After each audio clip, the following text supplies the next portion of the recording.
Suzuki X90. This car is dumb, and I love it.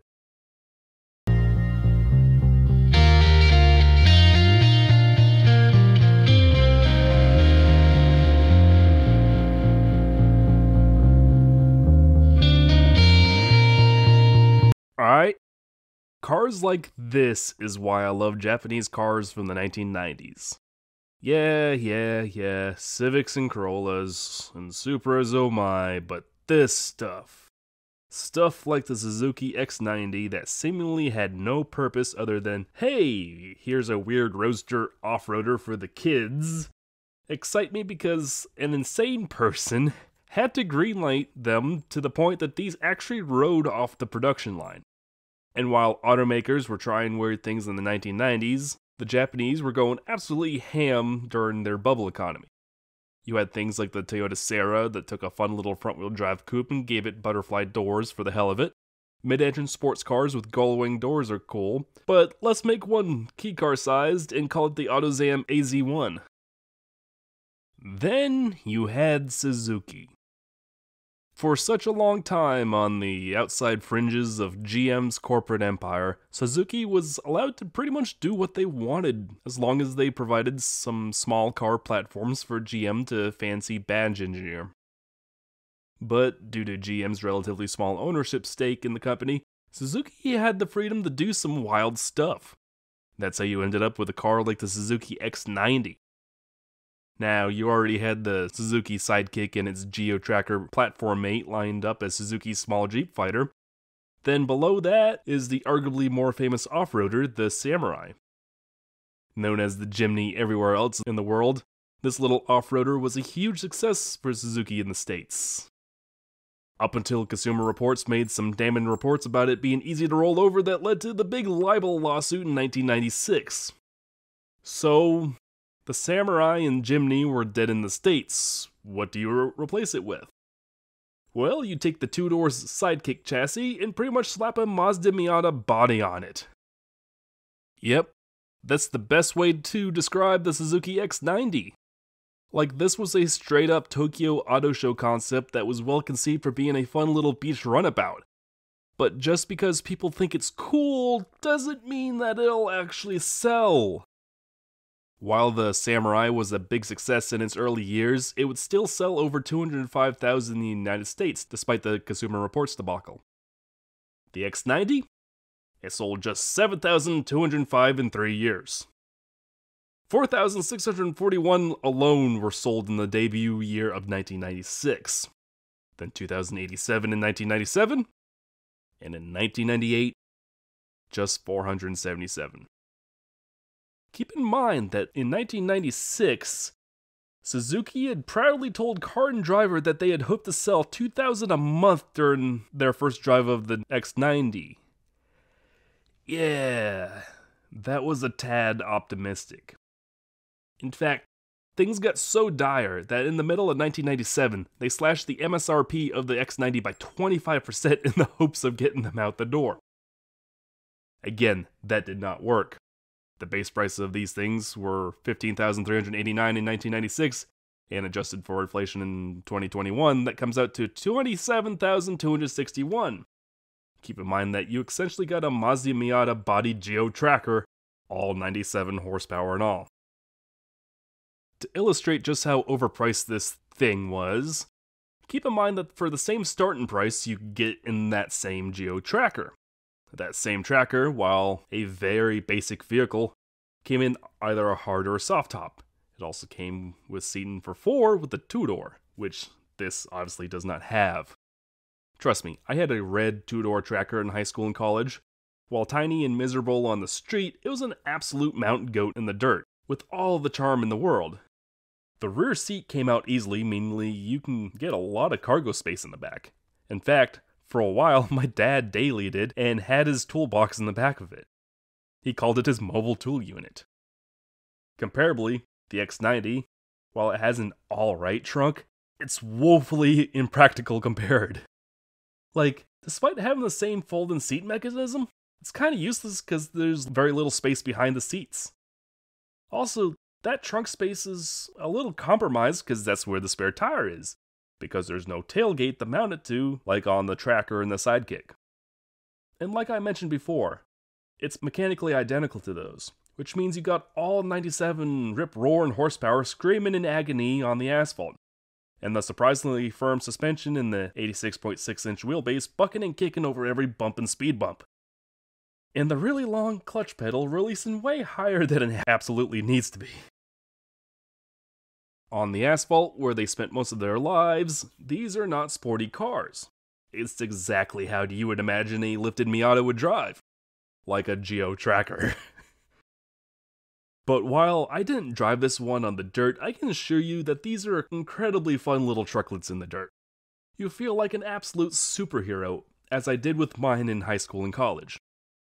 Underclassmen would mock me for having a girl's car, diesel kids in college would laugh when I show up to the monthly hill climb event, and you know what?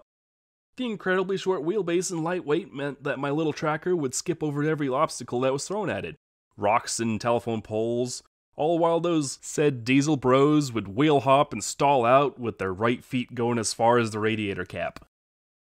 So yeah, Suzuki made some incredible little off-roaders back in the day, and the Suzuki X90 shares those same mechanicals that would make it amazing off-road. It's just unfortunate that, as a car itself, it's not very good as a car. So, it's been well established that the Suzuki X90 was, not exactly well thought out. But that means it's an incredibly quirky little thing that I automatically love despite every red flag it screams. Look at the seat fabric. Look how 90s it is. Brilliant. Did you know that the badges on these were reflective? I didn't. And I bet you didn't notice the detail in these headlight lenses. There's a sort of crystal ball detail going on, with a little that 90s squiggle you'd see on coffee cups in the rear quarter panels of Geo Trackers. Unfortunately, the owner Alex says that these lenses are now unobtainium, so he got pretty lucky that he was able to restore these ones fairly decently. The hood latch is in the glove box. For the only reason I can think of that this was designed to be right-hand drive, and Suzuki just saved money by leaving the latching cable over there and just hiding it in the glove box. And this for some reason didn't have any rear speakers in it from the factory. Like the wiring was all back there and it just sorta ended. But there was zero cutouts for the rear speakers, so Alex had to cut those out to put something back there. Again, the fact there was wiring to begin with suggests that this speakers maybe had just been an option that was never selected for this particular X90. So, let's talk about this particular X90. Alex got this X90 at a heck of a deal because the previous owner's wife had the fan belt fall off, and she drove it up until the engine decided to not engine anymore. That owner had bought another engine to put in it, but decided that he wasn't nearly ready to perform an engine swap in his driveway, and sold the X90 for cheap. Alex picked up this X90 in the backup engine outside of Raleigh, and spent his Labor Day completing the 8-hour engine swap. It also had been in a minor fender bender at some point, and the headlights were pointed straight down, so he did a little bit of minor fab work to try to remedy it. The headlights are better, let's say, and he now doesn't have a 3-inch gap between the grille and bumper cover. His final fix was replacing the rear shocks, which, of course, was a quick fix. This car is now his wife's daily. She loves it in all its weirdness and uses it to putt around Salisbury, North Carolina daily.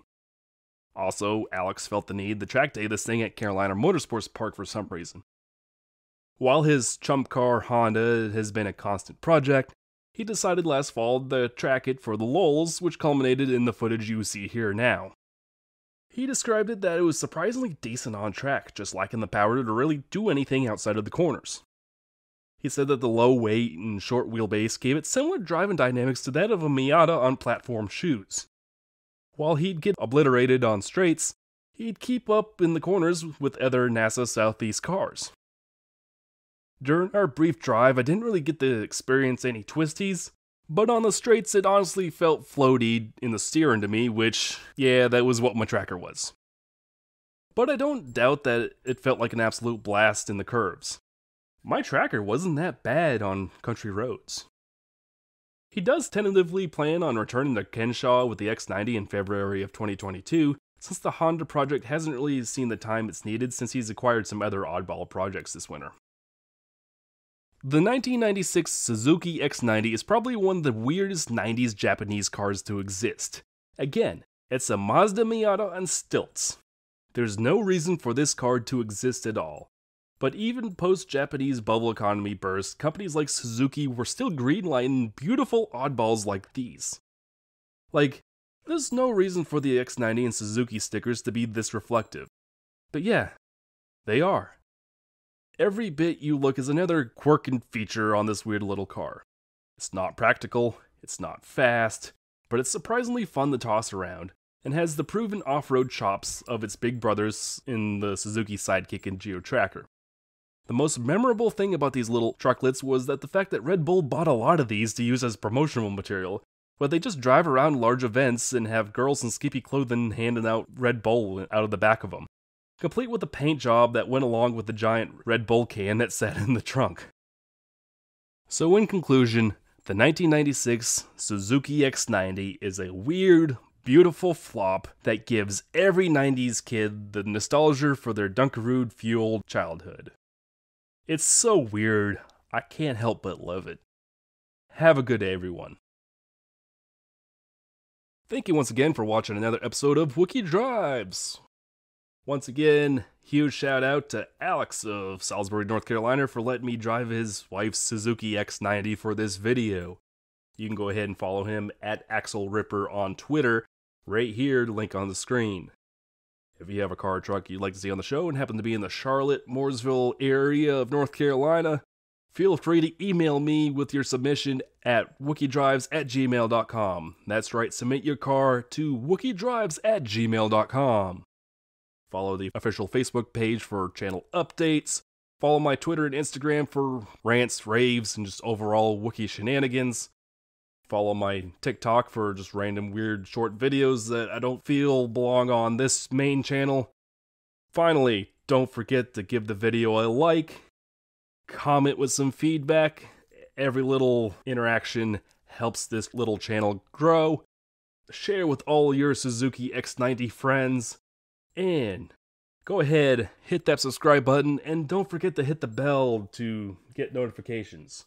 Thank you so much for watching another Wookie Drives, and have a good day. So, just how are we gonna have more fun in the 90s? Introducing the new 4x4 X90 from Suzuki. It's gonna make the 90s a lot more fun.